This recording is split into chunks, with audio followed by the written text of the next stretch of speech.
Tools in the Kitchen. This is a cooking show prepared by the public access channel here at Melrose, Mel-TV 3. For several years, we have prepared cooking shows and shown them on our public access channel. We've had a very enthusiastic response to these programs, and we'd like to continue bringing more of them to you. Today we are at the Meyer residence here in Melrose, and next to me is Danny Mark and his friend Roger Ebnet.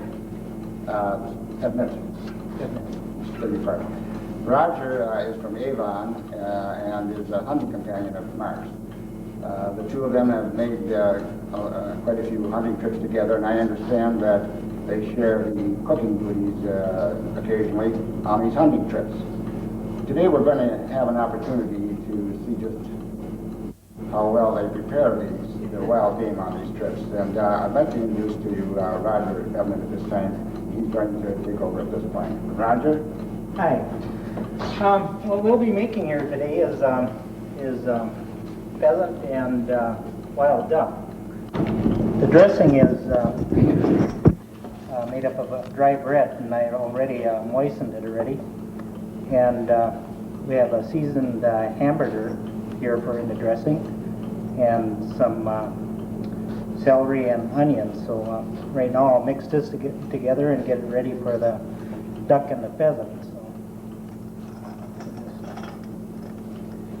put this inside here. Put the celery.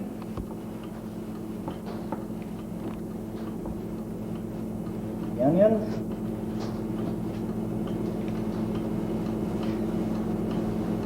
Mark, maybe I could have a little salt and pepper. Sure. Okay, we'll put a little pepper on top. Are there any other seasonings in there, Roger? No, just salt and pepper and onion and celery and hamburger. And the dry bread it's like a seasoned dry bread, so.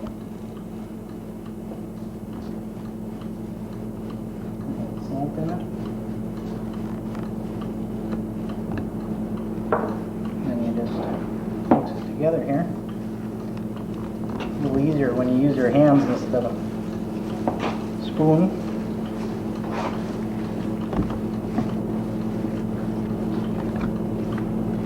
Is this a recipe that you kind of put together yourself, Roger?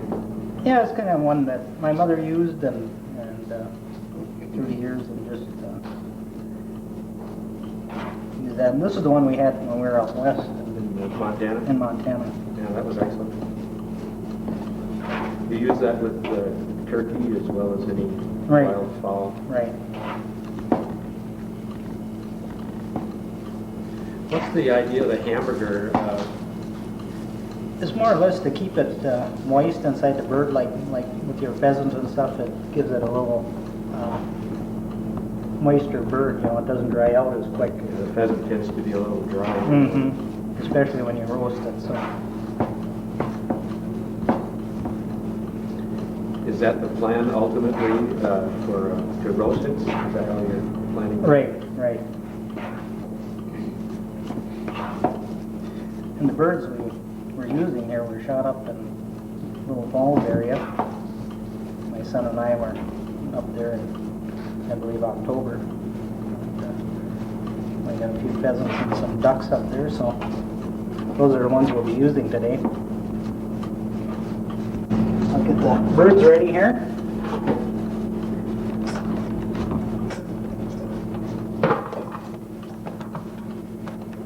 I'll just take these little rascals here and on the handle. It's good for this. Instead of a spoon, you just... Is that a duck you have there, Roger? This is a pheasant right here. You can tell the ducks have a little different type of skin, you know, more checkered pattern to the skin. The two over here are the ducks and the three here are the pheasants. So.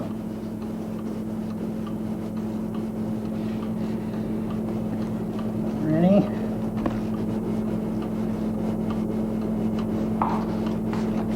And we usually set the oven at about, I'd say 350 maybe, Mark, if you want to.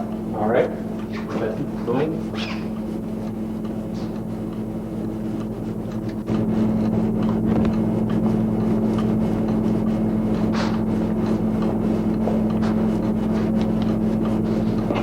that Meller? Yes, these are mallards right here. It's a little bigger duck than like your wood ducks.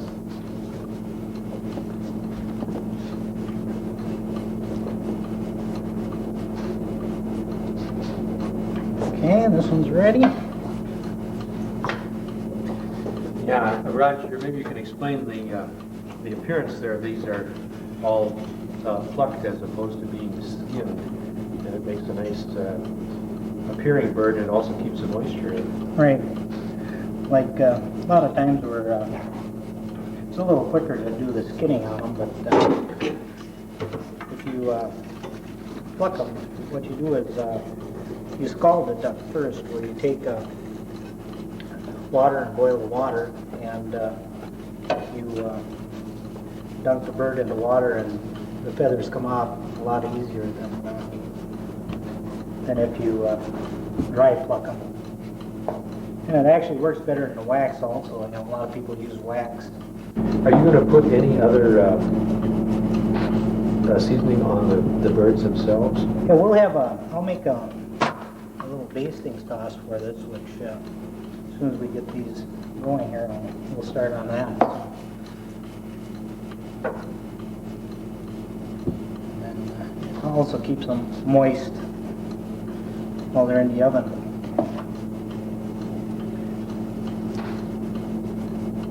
You like to do those in a broiler pan rather than a roaster, don't you? Right, it kind of can keep a little better eye on them, and I don't know. I just prefer a roast or an open pan versus a roaster. Keep the pheasants over here on this pan. The ducks here.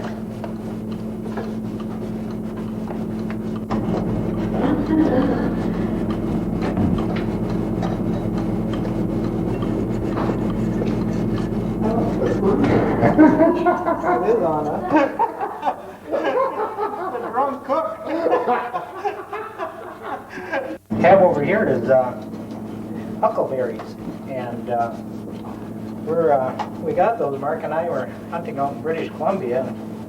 Well, instead of Mark hunting, he was picking huckleberries.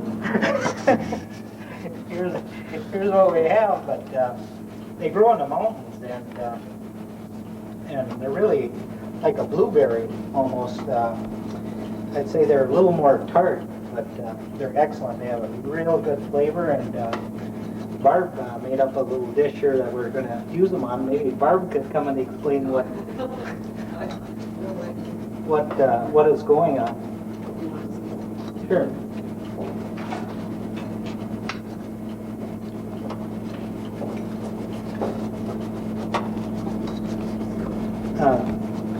Here's what It's just a big, like a cookie. And the pan is supposed to have a ditch around the edge so it mounds up so you can fill it, but we don't have those kind of pans here, so it's a German dish. And so you put the frosting around the edge to keep the berries from running off. Okay, looks excellent. Really. And what we put in here was a little to thicken the huckleberries is cornstarch and water, and just to give it a little, so that it doesn't run off the cake or whatever. Well, you're right, Roger. That's the mark of a real sportsman. When you get your game, then you have time to go out and pick things like berries and things like that. That's right. Well, I guess it's my turn. I'm going to do some potatoes. Roger gets all the exciting things to do, and I kind of get to, and usually we just fry them, but we're going to do something a little extra here today. We're going to try to get these potatoes to come out like, sort of like potato chips. What we're going to do is slice them, butter them, and we've got a little machine here that actually works better than anything we've tried to get them thin enough and even enough.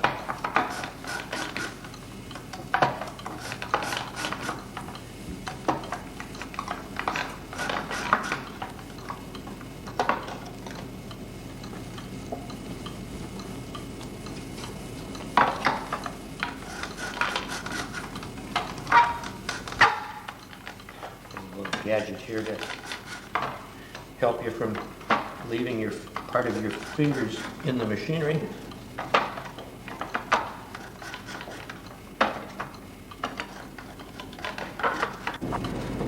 They'll be cooking about 15 minutes on a side. And before we've got an oven that's heating up at about 400 degrees, and we're going to just butter this pan, mostly to keep them from sticking, and it helps to brown them up.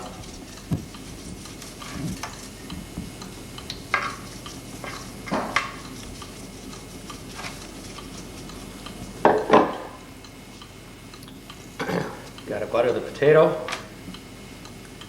Then, just to give it a little interest, we'll put, this is parsley, and then, oh, I better butter this one also.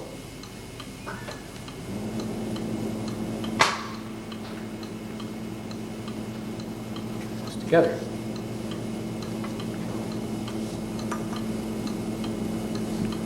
We have to salt and pepper these two before we put them down.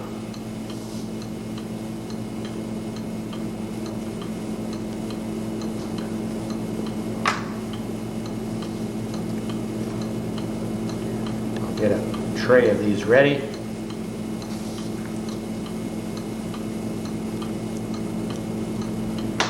This is kind of a nice thing. You don't have to really dirty too many dishes. That's the main compliment that I get in cooking camp, is I don't dirty a lot of dishes. Roger, he's the real cook. They talk about his good food. We found you have to do these, slice them and peel them just before you cook them, because if you don't, everybody knows they'll turn black, but they also will curl up. And so we thought we would clean them up and then put them in cold water, which is the trick that everybody knows. But even in cold water, they'll curl. So it's kind of a situation where you have to do everything pretty much just before you cook them. About the only thing you can do is peel the potatoes early. I think that's about enough now. We'll put this in the oven at 400 degrees. It'll take about 15 minutes, and then we'll go back and turn them over. The only thing I haven't done, I want to put a little salt and pepper over them, and after we turn them over the second time, hopefully they should be golden brown and crispy. And so we'll take a look at these a little later. Okay, what we're doing here, we have the ducks in the oven and the pheasants, and made a little basting sauce. And the basting sauce is a little garlic, crushed garlic, and soy sauce, and some oil. And just keeps your birds from drying out here and gives them a little flavor.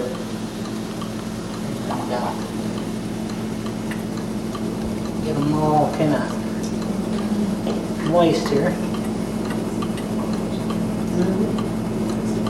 Looks like they're coming along fine. How long have the birds been in the oven now, Roger? About 45 minutes or so? About a half an hour now. You're just starting to turn. Then at the end, we'll put the broiler on it. And if they're not brown enough, we'll put that on and we'll give them a nice brown tint to them. It really looks excellent. Yes. They look beautiful. We'll put them back in the oven here. And, about every 15 minutes, it's good to baste them. So. Pumpernickel. Okay, what we're going to do here is do a venison loin, and this is the entire loin. of a deer. It's, as you know, the back strap. Normally this would be found in the T-bones or the fillet part of the chop, but we asked the butcher to take out the loin so that we could just cut these up in strips.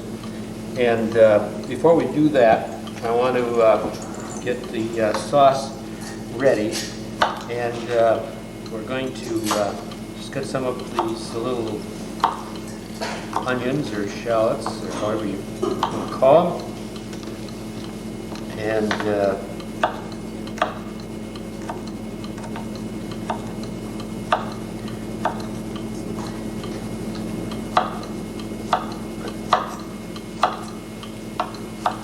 This is venison, Mark, right? yes, this is a venison loin, and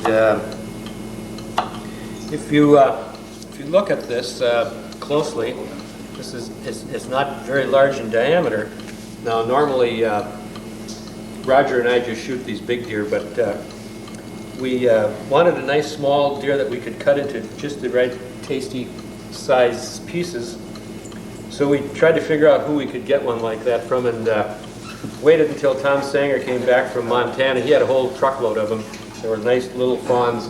So we got one of those from him, and we have to give him credit for this nice little loin.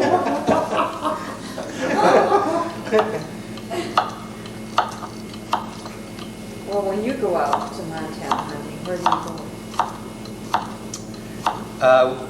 We've been going for many years to Ekalaka, Montana, and some of the viewers here may remember Willa Neese, who taught school in Melrose about 1954 or 5, somewhere in that neighborhood, and she introduced the eastern Montana area to some of the local hunters, and some of us have been going back there ever since.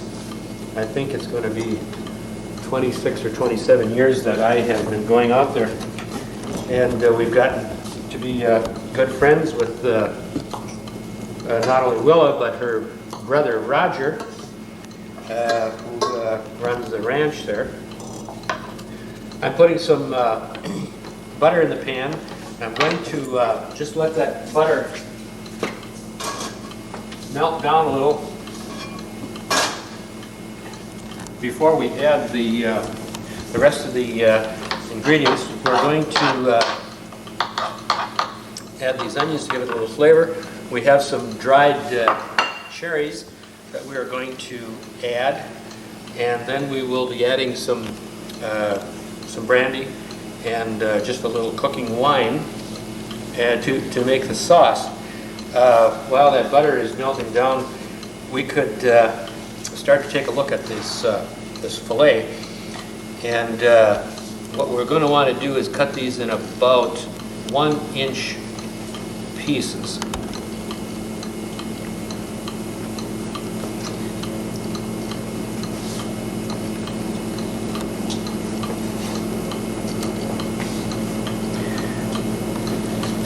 We do a lot of cooking in Ekalaka with Roger Neese, and sometimes Willa comes out and joins us for dinner. Sometimes brings some of her friends along. It's gotten to be a real social occasion when we go out there. It's probably as significant as the hunting.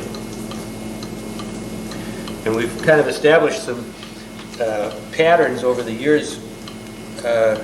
Roger Neese is a bachelor, and he's very grateful to have someone come and prepare food.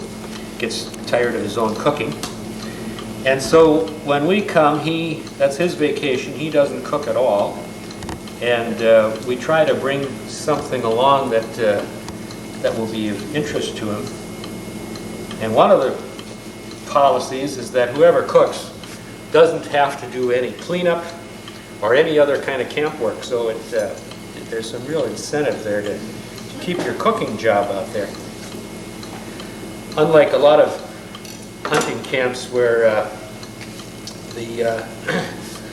cooking is something that most of the guys try to avoid.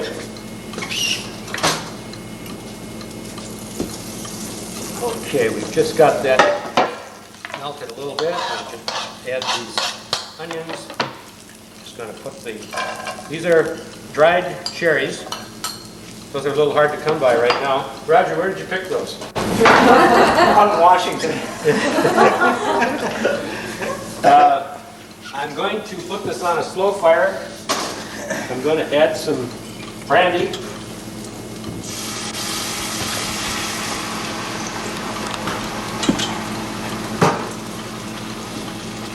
I'm going to add just a little burgundy.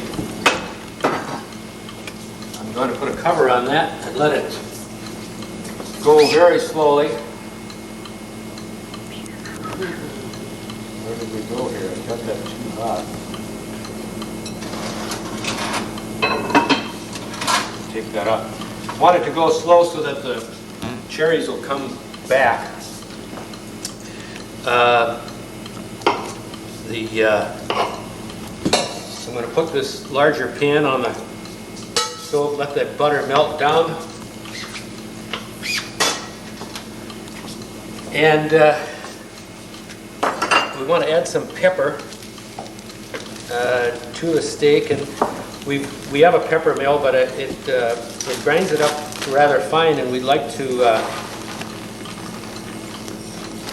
chip this up a little bit. And you may laugh at this tool as being a rather unorthodox kitchen appliance, but we haven't found anything that works quite as good as this.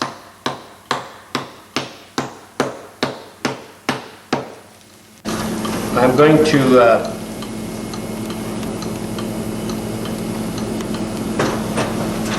just sprinkle a little bit of this very coarse pepper on these, and then I'm going to just pound it right into the meat.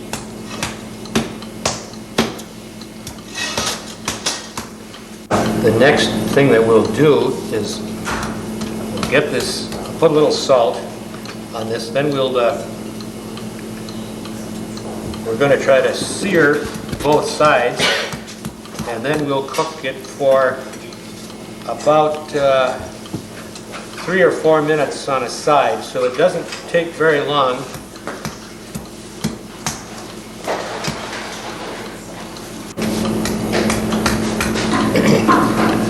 I would say that each person would probably eat 2 of these. If we were in the deer camp after a long day, considerably more.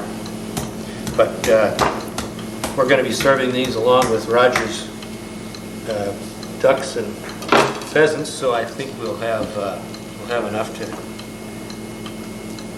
get people fed here.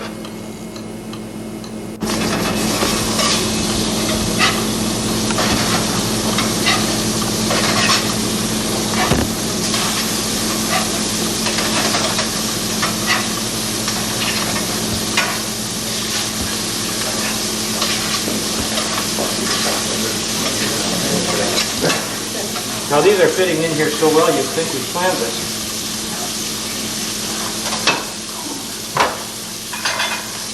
We'll take a look at the sauce and see how that's coming along.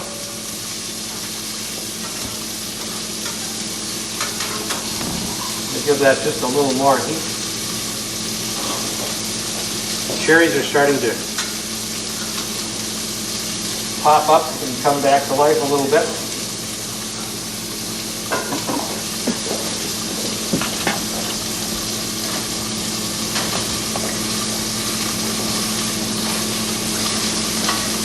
The steaks are browned on one side.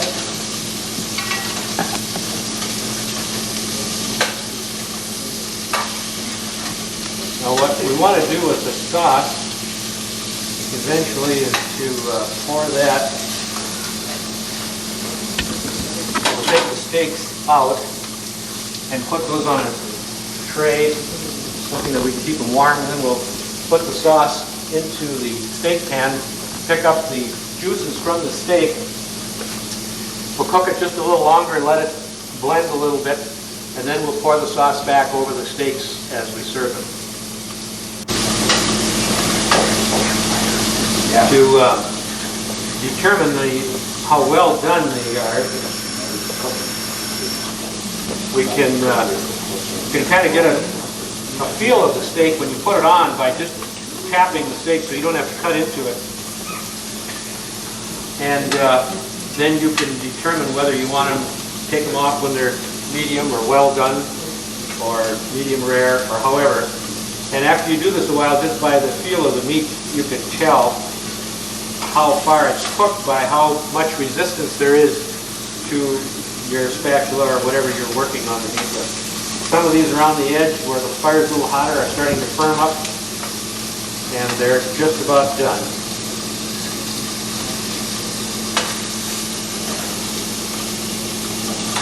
Sauce is starting to come along here a little better. Turn that up just a little more.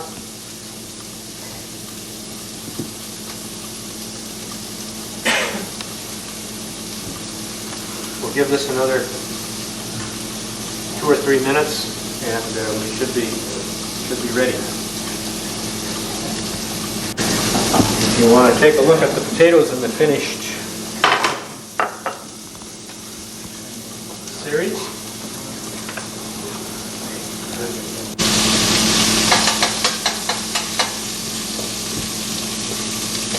Cholesterol isn't in the dictionary in Montana.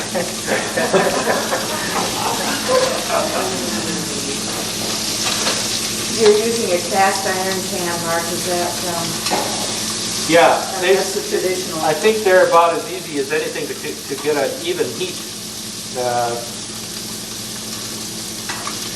And that's very traditional in Montana. That's all they have out there.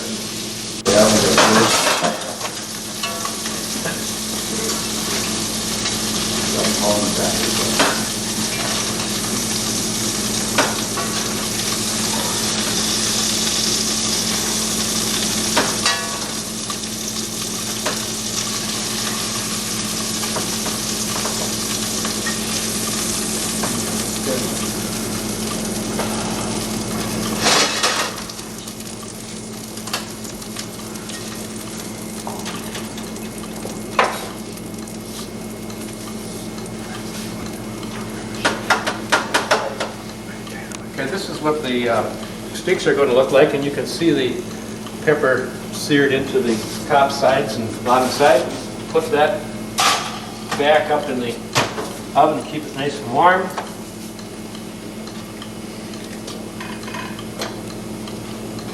It used to, it was very critical to keep venison hot, but the way they're preparing venison now with the removal of the tallow and so on, it isn't as critical. You just don't have that problem anymore. The butchers are doing a much better job of preparing it. Yeah, I put the sauce back into the steak pan. So we're going to pick up the roots from the meat. End result of the sauce. And of course, it pretty much becomes the color of the cherry. Bring the steak back. And get a spoon here.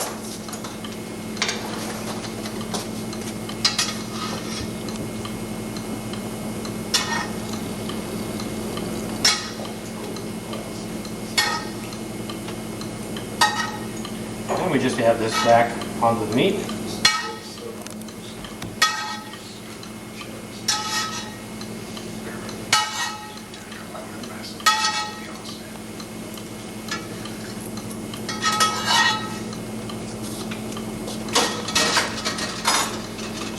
Just a little tad of this. Oh, Here we are, ready to eat.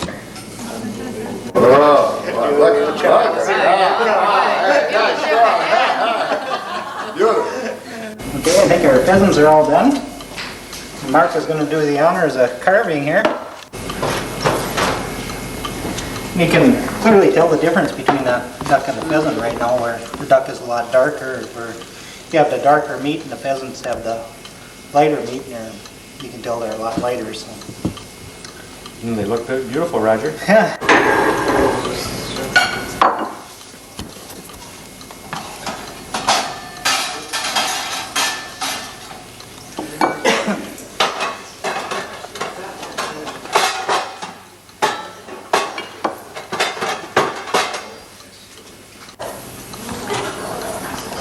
What was the total cooking time on the birds? The total cooking time was, what time was it? About 2.5 hours. At what temperature? It was 350. And then in the last 15-20 minutes we put them on broil just to brown the tops a little bit. So, plate is on, isn't it? I love to hear that meat sizzling on the pan. Yes, from my mother when we were kids, we all had a chance to take our hand at cooking. We were raised on a farm, and my mother always worked in the field, so I said, a lot of times she wasn't in the house to cook, so we had the opportunity to cook for ourselves when we were young. So I said, I guess that's where we learned and took interest in it. It is relaxing. I enjoy it, just on weekends. Kind of helps you unwind a little bit and gets you on something different instead of normal work. So I said, I enjoy it. No, I just kind of, it was really kind of by necessity in a hunting or fishing camp. And there was nobody else to do it. But I enjoy what little I do, but Roger's a real cook. He cooks even when he doesn't have to.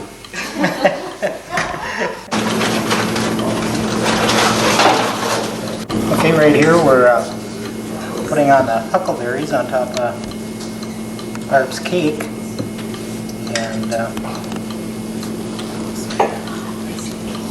we had to wait a while for the thickening to cool on the huckleberries here. So I said I think it turned out pretty well.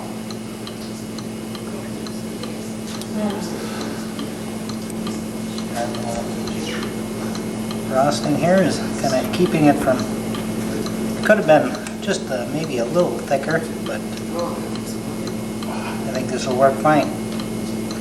And when you think of the hours that I spent picking those. I know. And that's really scary because we could have probably came home with some milk.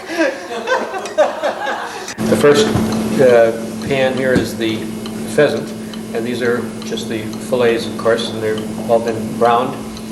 And the next tray is the rest of the ducks.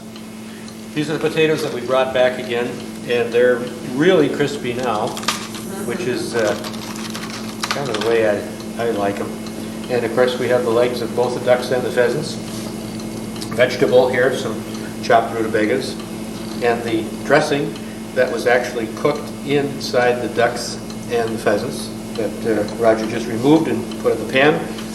And then this is the venison fillet with the sauce, and of course the dessert, the huckleberries. I guess that's it.